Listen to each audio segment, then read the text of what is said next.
Pada 1 Mac 2020, Tan Sri Muhyiddin Yassin telah pun mengangkat sumpah jawatan Perdana Menteri yang ke-8.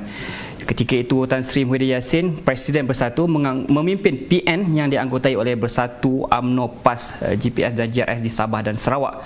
Dan lebih setahun pelbagai cerita berlaku, COVID pun melanda dan datang pun vaksin yang ada ketika ini. Dan pada masa yang sama, politik negara juga terus berkocak hari demi hari. Dan pada hari ini kita bersama dengan Tan Sri Anwar Musa, Ahli Parlimen Ketirah, bersama kita membincangkan isu yang kalau sebelum ini kita membicarakan isu pemecatan beliau selaku setiausaha BN, dan pada hari ini kita berbicara soal Perikatan Nasional UMNO, sama ada memilih Perikatan Nasional ataupun Muafakat Nasional. Selamat datang Tan Sri ke Studio Pro TV. Terima kasih. Alhamdulillah. Soalan yang pertama, Tan Sri, bagaimanakah Perikatan Nasional boleh survive tanpa UMNO selepas UMNO buat keputusan tarik diri daripada PN ketika PRU nanti? Pertama, dalam politik tidak ada sesiapa pun yang indispensable.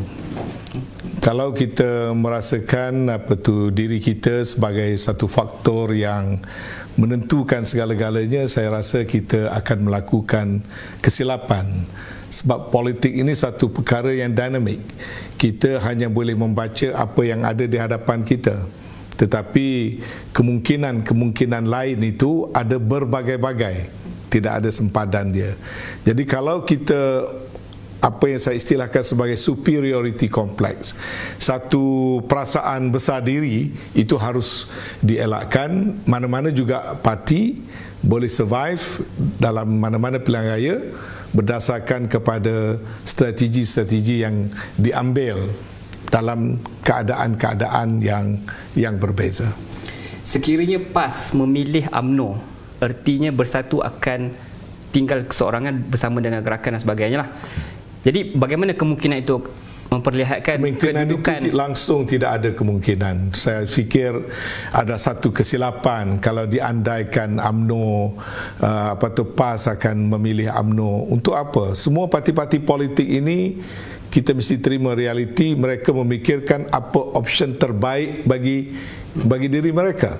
Setiap parti politik itu ada rancangan-rancangan yang tersendiri. Mereka tidak mungkin melakukan sesuatu kalau sesuatu itu membawa kerugian hanya semata-mata kerana nak membela satu parti politik yang lain.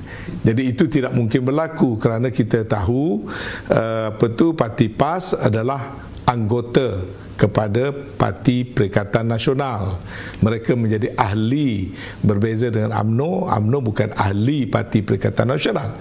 Kita hanyalah anggota gabungan kepada Kerajaan Gabungan Perikatan Nasional.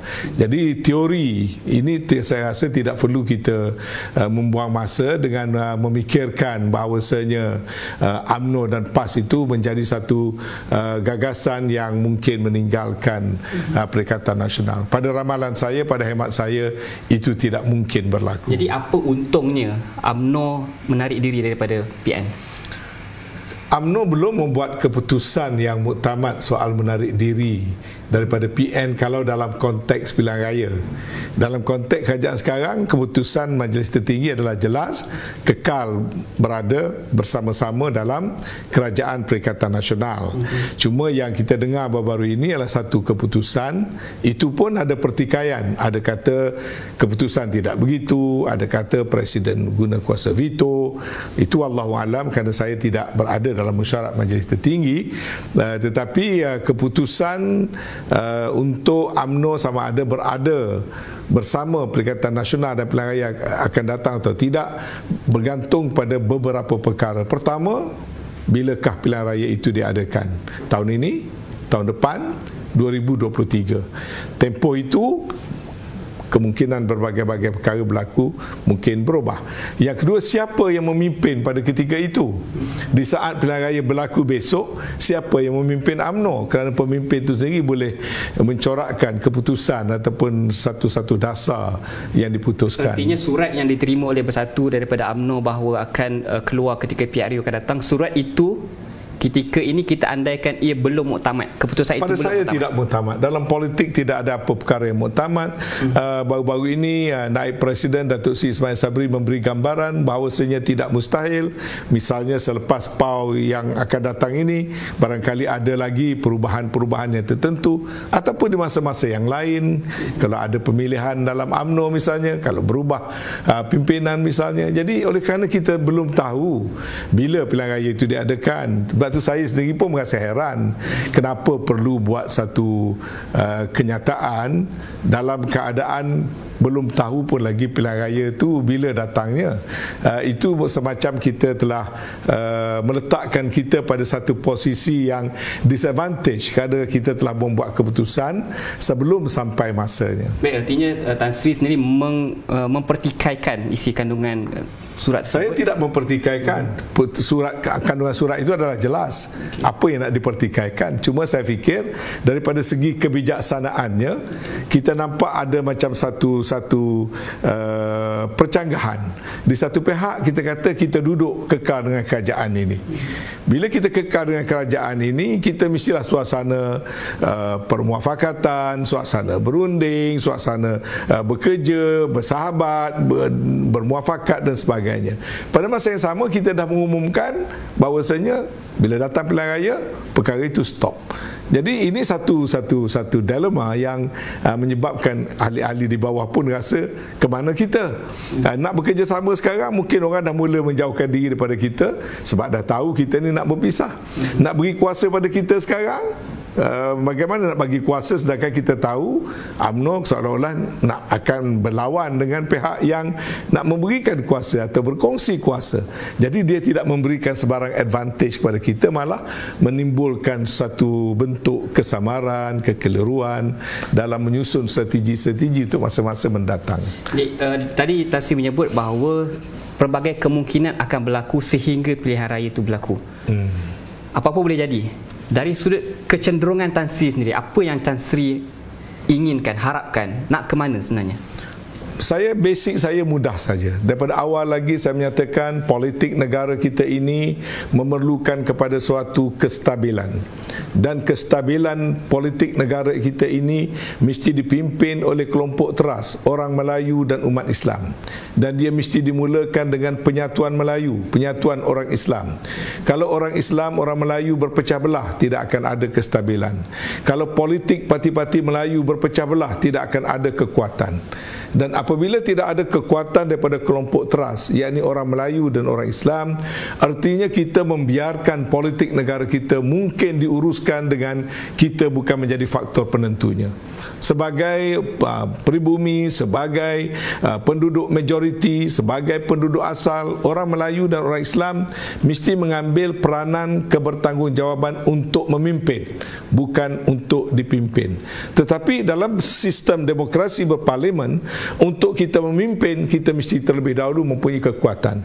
Dan kekuatan itu hanya datang selagi mana dan apabila orang Melayu dan umat Islam kembali kepada wa'tasimu bihablillahi jami'an wa la tafarraqu, nak bersatu. Jadi sebab itu kalau ditanya kepada saya, setelah kita jatuh dalam pilihan raya 2004 yang ke-14 yang lalu, langkah yang mesti diambilnya ialah mengembalikan penyatuan ummah. Itulah sebabnya kita buat muafakat nasional. Itulah kita ketepikan sentimen perbezaan kita dengan PAS berdekad-dekad lamanya, kerana kita merasakan kita berada pada satu landasan yang tidak tepat untuk membina kekuatan. Lalu kita membina penyatuan bersama dengan PAS, membentuk muafakat nasional. Dan selepas itu dalam piagam muafakat nasional itu kita tulis dengan jelas bahawasanya muafakat nasional itu tidak boleh exclusively untuk UMNO dan PAS, tapi untuk ummah. Maka faktor-faktor lain, parti-parti lain, pusat-pusat kuasa yang lain mesti digarapkan, digabungkan supaya membentuk satu kekuatan. Dan itulah asas pada malam kita berbincang dengan PAS sama ada kita patut menerima undangan jemputan daripada pihak Bersatu untuk membentuk kerajaan. pemikiran kita pada masa itunya ialah kita nak menggantikan kerajaan, nak menyelamatkan ummah, nak menyelamatkan power base orang Melayu, nak menyelamatkan daripada kebobrokan 22 bulan yang dilihat terutama sekali dilakukan oleh parti-parti DAP dan parti-parti liberal yang tidak mendukung roh dan semangat yang kita perjuangkan selama ini. Jadi kalau tanya saya, usaha mesti terus dibuat sebelum pilihan yang akan datang supaya orang Melayu dan umat Islam mesti bersatu, jangan berpecah belah, apalagi berpecah belah atas perkara-perkara furuk, perkara-perkara ranting dan juga perkara-perkara yang terkait dengan soal individu, bukan perkara-perkara yang menyentuh soal bangsa, soal ummah, soal dasar, soal prinsip. Sekarang ni saya nampak perpecahan itu ditarik-tarik kerana soal individu, kerana soal pendapat-pendapat kelompok. Individu tidak boleh jadi lebih besar daripada perjuangan. Individu ataupun isu semasa tidak menjadi lebih besar daripada prinsip dan falsafah perjuangan. Jadi artinya Tan Sri dalam konteks politik pada hari ini, Tan Sri melihat kerjasama UMNO PAS bersatu perlu diteruskan, dikekalkan. Itu wajib. Pada saya ia satu kewajipan, daripada sudut agama dia satu kewajipan, daripada sudut strategi politik ialah satu kemestian, dan sebenarnya kita tidak ada banyak alternatif dengan itu. Ada orang kata, wah ini kata kalau kita dulu kerjasama dengan BN, dengan MCA, kenapa tak boleh kerjasama dengan DAP? Kalau kita boleh kerjasama dengan bersatu, kenapa tak boleh kerjasama dengan PKR? Kita jangan terlupa ikatan kerjasama dalam politik cannot be dalam bentuk marriage or convenience. Mesti ada sesuatu yang mengikat, yang jelas dari segi conscience kita, pahaman politik kita, terutama sekali dari segi ideologi. Kenapa antara UMNO bersatu dan PAS itu boleh diikat? Kerana ketiga-tiga parti berkongsi dasar yang sama, Melayu, Islam bagi UMNO, PAS, Melayu, Islam, tak ada perbezaan, bersatu kepentingan Melayu, Islam, dan ketiga-tiganya menerima prinsip masyarakat majmuk, iaitu walaupun kita mendukung roh semangat Melayu dan Islam, kita tidak menafikan soal kepentingan-kepentingan yang ada oleh kaum-kaum yang lain. Dan inilah yang kita junjung, kita teruskan, kita sambung. Jadi ada titik persamaan. Perbezaan pun banyak, tapi yang persamaan. Tapi berbanding dengan parti lain, parti liberal, parti PKR sebuah parti liberal, dia tidak beragendakan Melayu dan Islam. Parti DAP adalah parti sosialis, dia tidak beragendakan pada Melayu dan Islam. Baik, Tan Sri, saya ingin mengimbau balik ketika mana bersatu di dalam Pakatan Harapan, ramai ahli UMNO masuk bersatu. Idea dia untuk menjadikan bersatu itu dominan dalam Pakatan Harapan. Akhirnya dia tidak dinafikan, kerana pada waktu itu bersatu berada dalam Pakatan Harapan dan UMNO dan PAS berada di luar daripada kerajaan. Maka apa pilihan yang ada pada bersatu ketika itu? Mereka cuba menjadi dominan. Kita dengar ada viral suara kononnya datang daripada Tan Sri Muhyiddin menghuraikan bagaimana mereka harus mencari jalan menarik ahli-ahli Parlimen Bersatu, dan itu pun ahli Parlimen UMNO, dan itu pun yang berlaku. Jadi beberapa orang cross dan sebagainya. Pada saya itu satu strategi yang biasa yang kita boleh faham. Bila mereka menjadi kerajaan, mereka tidak punya banyak kerusi, dan mereka itu datang pada UMNO, mereka cuba menarik kekuatan pada UMNO. Tetapi apabila bergabung menjadi satu permufakatan, aktiviti itu stop. Dan kita pula sekarang kita membuka balik ruang supaya itu berlaku. Bila kita seolah-olah mengisytiharkan draw the line, kita akan berlawan semula. Bila kita akan berlawan semula, maka kita akan menerima ancaman-ancaman itu kembali, seperti saya kata tadi, sebab setiap parti itu akan mencari jalan nak memperkuatkan diri mereka masing-masing. Itu tadi ketika mana dalam PH bersatu ingin menjadi dominan dalam PH, dan ketika ini apabila bersama dengan UMNO dan PAS bersatu juga ingin menjadi dominan. Walaupun siapa yang tak mau jadi dominan? Saya percaya UMNO mau jadi dominan juga, dan PAS pun tak jadi dominan juga. Soal siapa dominan itu rakyat yang tentukan, bukan kita yang menentukan, dan terpulang kepada kita. Kalau kita mengambil strategi yang betul dan UMNO dapat mengekalkan jumlah kursi yang banyak, tetap dominan. Dan dominan ni kena lihat dia, satu dominan dari segi numbers, kedua dominan dari segi agenda dan pelaksanaan. Kalau number banyak sekalipun tak ada prestasi untuk apa? Jadi pada saya, soal siapa cuba nak menjadi dominan, saya percaya semua parti akan berusaha untuk menjadi lebih dominan daripada mereka sebelumnya. Baik, dalam isu lompat parti, Tan Sri, adakah dengan lompat parti itu akan menjadikan parti yang itu menjadi kuat? Baru-baru ni ada pemimpin daripada PKR masuk dalam Perikatan Nasional. Jadi itu menjadikan kononnya sokongan yang lebih kuat kepada PN. Tetapi bagaimana akan datang? Bukankah akan menjadi berlaku macam Tan Sri sebutkan tadi, kecelaruan dari segi persefahaman, agenda, ideologi?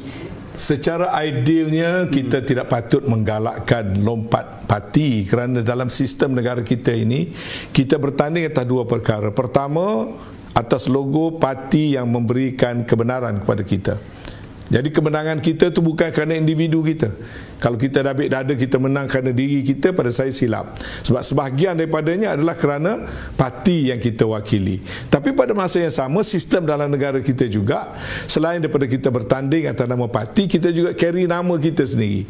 Kalau di setengah negara lain dia tidak begitu. Jadi pada saya, lompat itu kita membelakangkan mandate. Rakyat bagi mandate atas lambang itu juga, bukan atas peribadi saja. Kalau atas peribadi saja kita boleh pergi ke mana-mana dengan mudah. Tetapi oleh kerana undang-undang negara kita tidak ada sekatan, maka sudah tentu bukan saja tidak ada sekatan, malah dalam beberapa kes mahkamah yang telah dibawa menyatakan seseorang itu mempunyai hak dan kebebasan untuk memilih berada di parti mana juga, walaupun dia telah dipilih atas nama parti-parti tertentu.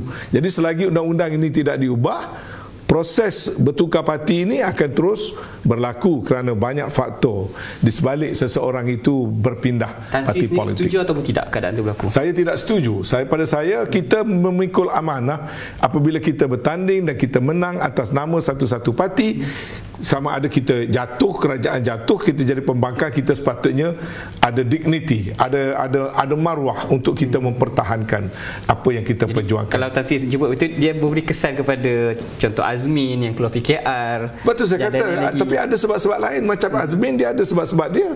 Jadi sebab itu tidak serupa. Dalam keadaan yang normal, saya kata memang tidak bagus melompat. Tapi dalam keadaan tertentu mungkin mereka ada sebab untuk mereka berpindah parti dan undang-undang membenarkannya.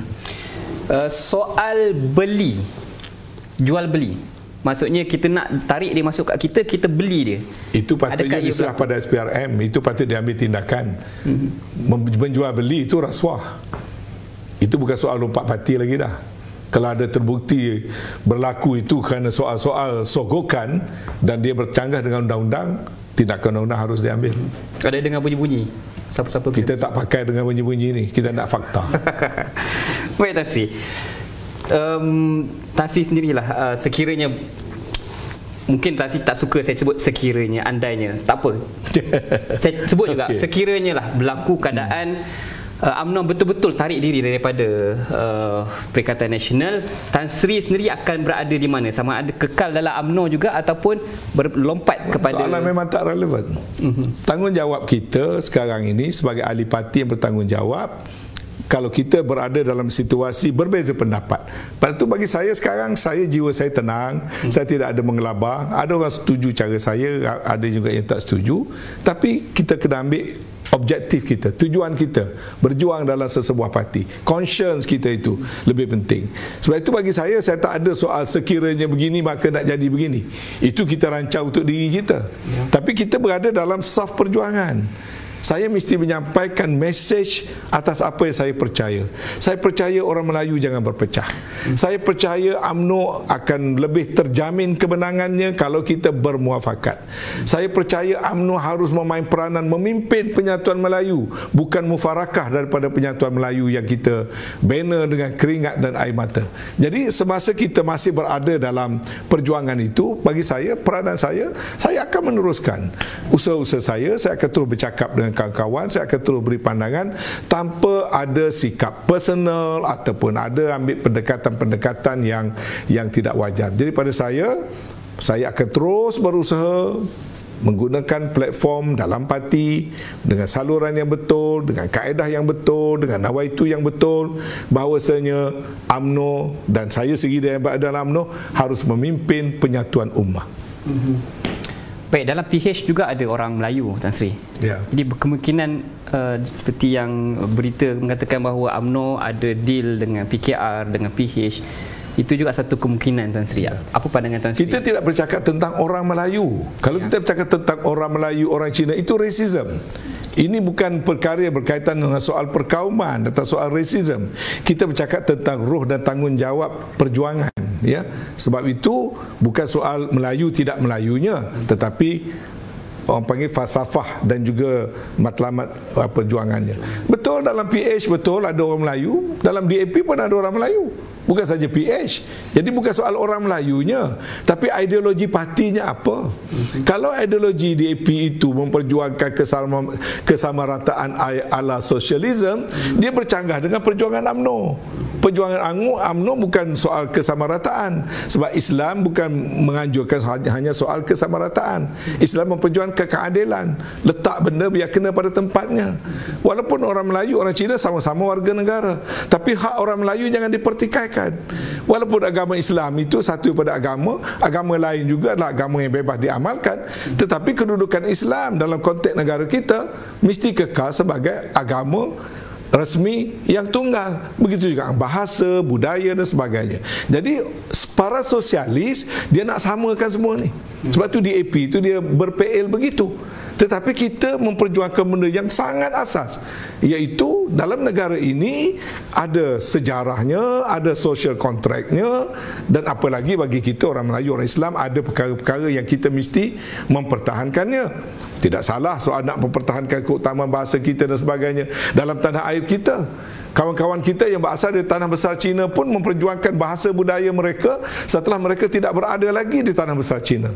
Itu pun mesti dihormati. Apalagi kita yang berada dalam tanah air kita sendiri. Jadi kita tidak perlu apologetik.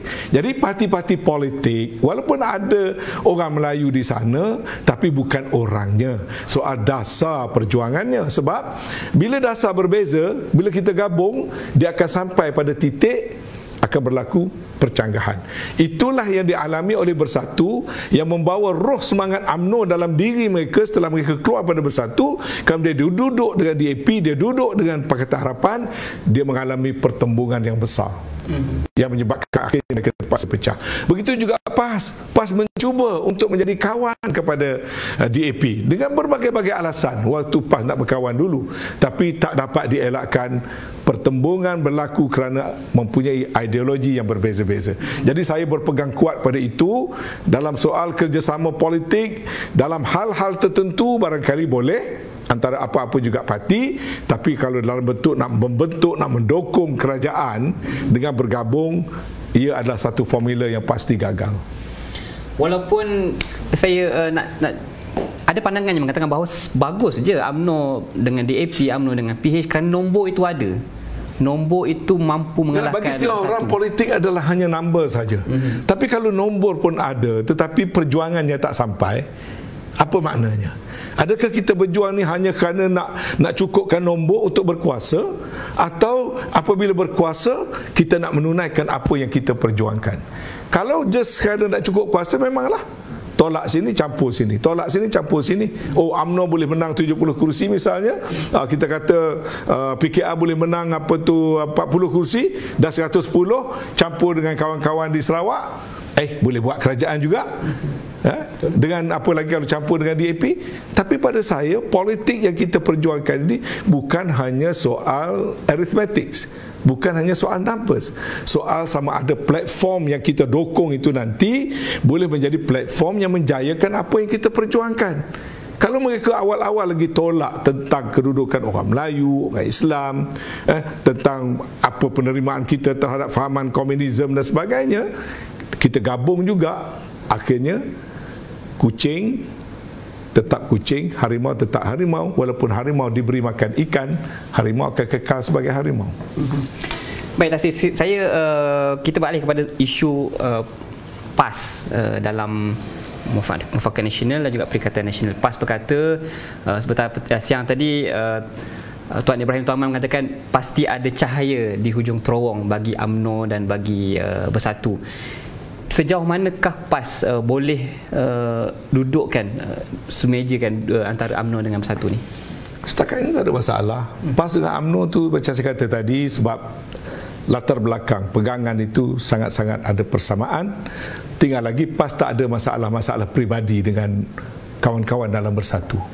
dalam UMNO ni terdapat kawan-kawan yang ada masalah peribadi dengan kawan-kawan dalam. Itu saja yang membezakan. Sebab tu saya syukur alhamdulillah kerana pada saya PAS terus menunjukkan sikap yang sangat konsisten. Kerana memahami latar belakang UMNO dan PAS itu adalah latar belakang yang berbeza dalam konteks perhubungan kita dengan Parti Bersatu. Jadi saya percaya PAS memahami sangat perkara itu. Jadi saya berharap kita dalam UMNO perlukan sedikit masa, sedikit ruang. Hatta kita kerjasama dengan PAS pun bukan berlaku dalam masa setahun. Bertahun-tahun kita nak membentuk sebelum ada satu persefahaman yang lunak antara UMNO dan PAS dan sebagainya. Kita dengan Bersatu baru lebih kurang setahun. Sudah tentu akan ada perkara-perkara pergeseran, tak ada persefahaman. Jadi pada saya, kalau ada perkara-perkara begitu, bincangkan. Kadang-kadang saya dengar orang bercakap tentang soal pembagian kursi, berebut kursi, dan saya tahu tak pernah berunding pun lagi. Belum start berunding pun lagi. Yang kali terakhir adalah berunding secara tak rasmi antara saya dengan pasukan perunding daripada Parti Bersatu. Itu pun perbincangan secara umum saja. Sebelum daripada itu, 5 orang wakil Bersatu, 5 orang wakil PAS, 5 orang wakil UMNO bertemu di tamu hotel. Pertemuan suai kenal saja baru. Perundingan belum pun lagi bermula. Tapi di luar sana saya dengar ada cerita gitu, gini dan sebagainya. Itu bukan satu pendekatan yang baik. Pada saya biarlah dah tentu buntu, dah tentu tak boleh give and take, dah tentu orang kata satu pihak nak ngambil semua misalnya. Dan saya tahu belum pun sampai di situ.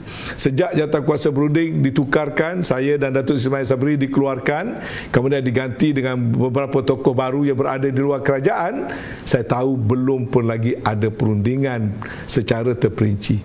Jadi tidak elok untuk kita berprejudis, apalagi sesama Islam, sesama parti yang mempunyai dasar perjuangan yang sama, kita bersikap prejudis sebelum pun kita berusaha untuk mencari titik persamaan. Dan saya harap usaha ini mestilah diteruskan dan tidak ada orang kata satu noktah yang muktamad antara, bukan saja antara UMNO Bersatu dan juga PAS, tetapi juga pengaruh-pengaruh kuasa politik dan badan-badan NGO Melayu Islam yang lain.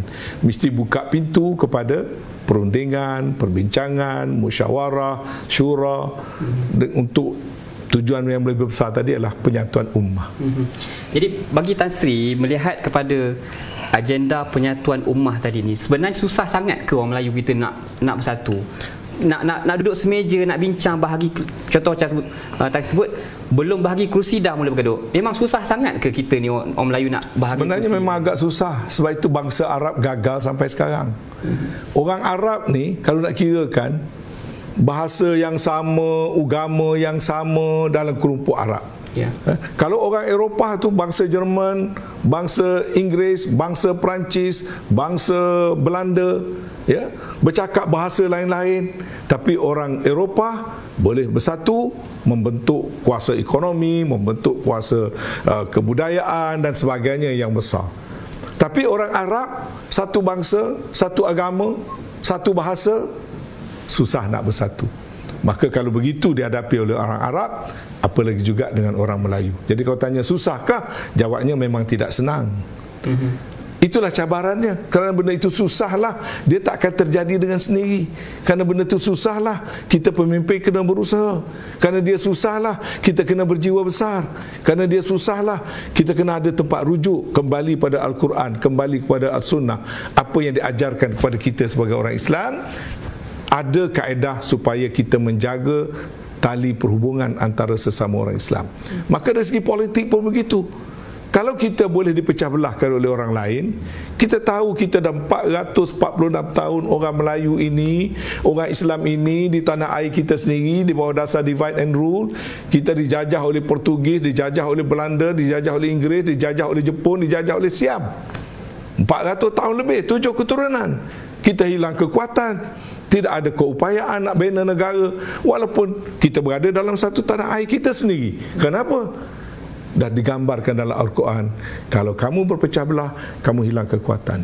Kalau kamu ambil musuh kamu yang nyata menjadi sahabat kamu dan meninggalkan sahabat-sahabat kita, terutama di kalangan ahli syahadah, maka kita akan menjadi mangsa kepada musuh-musuh kita. Semua ni dah ada.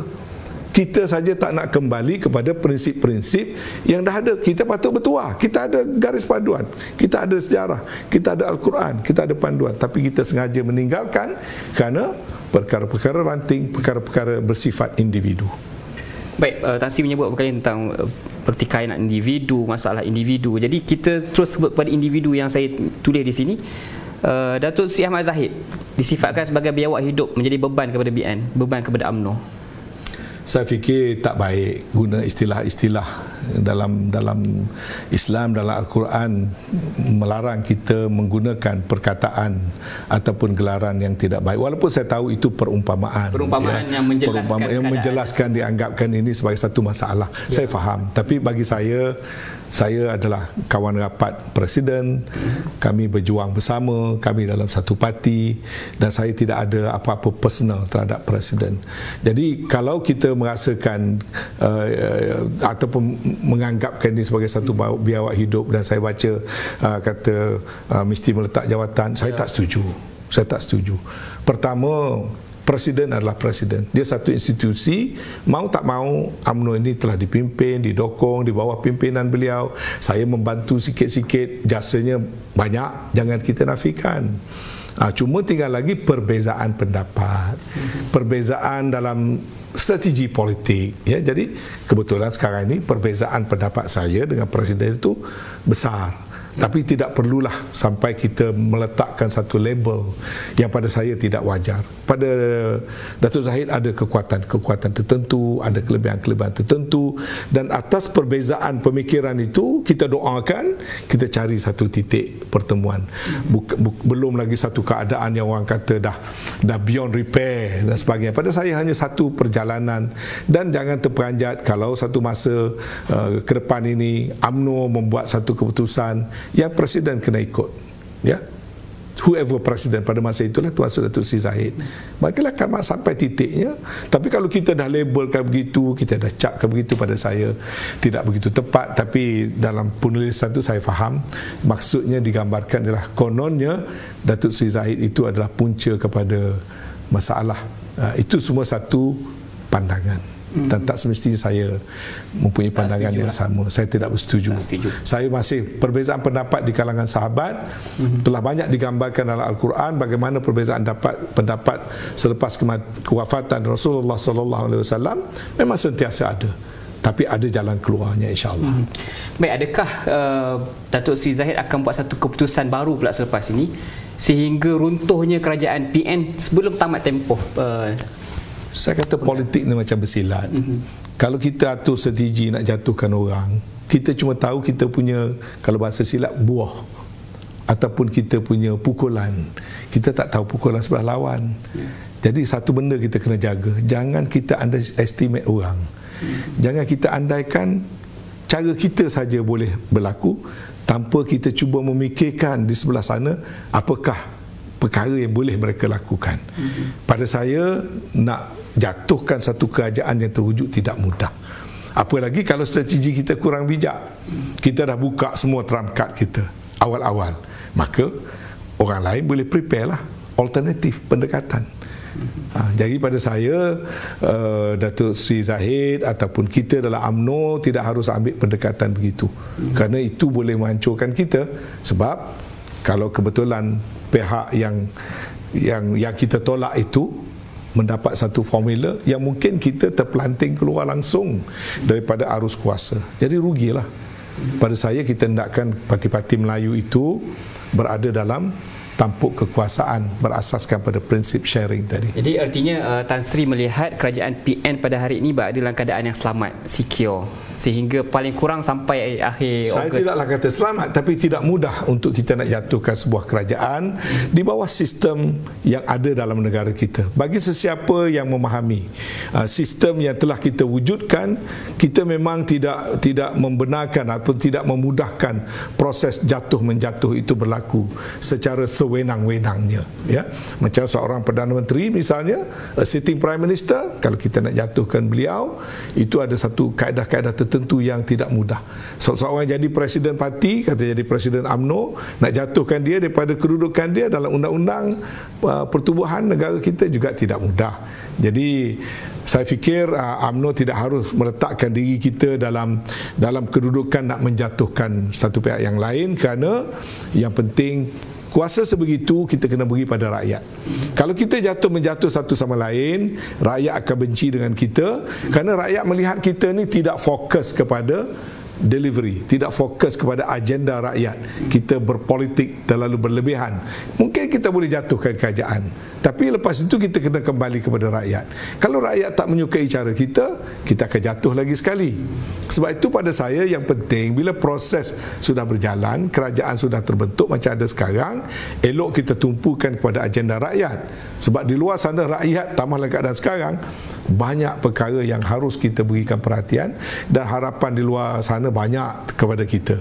Tiba-tiba hari-hari kita dengar kita bercakap politik sepanjang masa, maka dia akan meletakkan kita pada kedudukan yang tidak elok di kacamata rakyat, sedangkan kita akan kembali kepada rakyat untuk mendapatkan mandat. Jadi saya harap parti kita kurangkan politicking. Kurangkan politicking, tapi sehingga belum ada pilihan raya mesti akan berbincang tentang politik setiap hari. Berbincang politik itu bukan politicking. Berbincang politik itu tanggungjawab. Of course politik mesti ada perbincangannya. Soal kerusi pertandingan, kita kata kawasan majoriti Melayu, sekiranya kekal UMNO macam sekarang ni, akan berlaku pertandingan 3 penjuru. Calon UMNO lawan dengan calon Bersatu, kemudian lawan dengan calon PH. 3 penjuru yang mana keadaan yang sama seperti PRU14, akhirnya undi Melayu pecah dapat kepada calon PH. Situasi tersebut adakah sepatutnya boleh berlaku, ataupun dia boleh berlaku kalau kita tidak tangani permasalahan sesama kita. Tapi macam saya kata tadi, pilihan raya lambat lagi. Ya, pilihan raya akan hanya dicepatkan kalau keadaan semuanya okey. Ya. Tak ada kerajaan nak bubar parlimen dalam keadaan situasi tidak menentu. Orang kata untuk bubar, untuk kita lose situation for everybody. Kalau kita nak bubar setelah ada muafakat yang baik, setelah kita yakin kita boleh dapat mandat yang lebih baik, setelah kita yakin rakyat bersama dengan kita. Kalau kita rasa rakyat tidak bersama dengan kita, ada kelemahan kita, perbaiki dulu kelemahan kita, sempurnakan tugas-tugas kita, mantapkan susunan politik kita, barulah kita bubarkan. Kita tidak bubarkan for the sake of bubar. Kita kadang-kadang saya dengar semua orang bercakap nak pilihan raya cepat, nak pilihan raya cepat. Tapi pada masa yang sama kita tak prepare. Kita belum bersiap dari sudut penerimaan rakyat, kita belum bersiap dari segi dasarnya ke mana, muafakatnya ke mana, teamworknya ke mana. Jadi itu satu langkah yang pada saya tidak begitu bijaksana. Jadi soal pilihan raya berlaku di kawasan-kawasan Melayu, kononnya berlaku 3 penjuru, sebenarnya tidak terhad pada kawasan Malay majoriti saja. 3 penjuru boleh berlaku di banyak tempat, mungkin jadi 4 penjuru, mungkin jadi 5 penjuru. Kawasan majoriti Melayu ada 149 kursi. Kita ada 222 kursi, 31 kursi di Sarawak.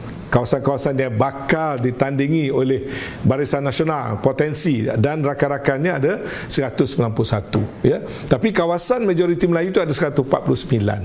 Di kawasan 149 ini kalau ada penyatuan Melayu, ada permuafakatan antara parti-parti Melayu, ini potensi yang boleh menang semua. Kalau orang Melayu tidak berpecah. Jadi the winning formula kita dah ada dalam kerajaan ini. Kawasannya ada 149. Of course kalau ada 3 parti bergabung, 149 tu kena bagi-bagikan antara 3 parti. Tidak, dan itu boleh dibincang, itu boleh dirunding. Tak ada siapa yang boleh menafikan 55 kerusi yang UMNO tawan baru-baru ini, UMNO lah parti yang terkuat di situ.